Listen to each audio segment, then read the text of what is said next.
শিশু শ্রম শূন্যের কোঠায় নামিয়ে আনতে সবাইকে এগিয়ে আসার আহ্বান জানিয়েছেন শ্রম ও কর্মসংস্থান প্রতিমন্ত্রী নজরুল ইসলাম চৌধুরী।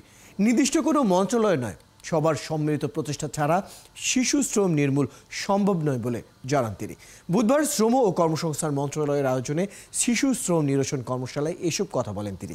শিশু শ্রম কমাতে সামাজিক সুরক্ষা খাতে সরকারের বরাদ্দ অব্যাহত থাকার কথা জানিয়ে মন্ত্রণালয়ের কর্মকর্তারা বলেন, 2025 সালের মধ্যে শিশু শ্রম নিরসন করতে চায় সরকার। এজন্য প্রয়োজনীয় সব ব্যবস্থা নেওয়া হয়েছে। অপ্রাতিষ্ঠানিক খাতে শিশু শ্রমিক থাকলেও প্রাতিষ্ঠানিক খাতে কোনো শিশু শ্রমিক নেই বলে দাবি করেন তারা।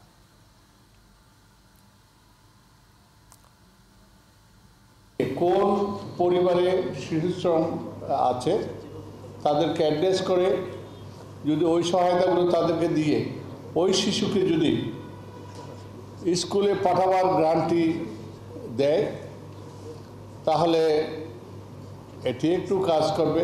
সামাজিক আন্দোলন যদি আমরা সৃষ্টি করতে না পারি তাহলে আমার মনে হয় আমাদের এই কাজ সফল হবে বলে আমি মনে করি না।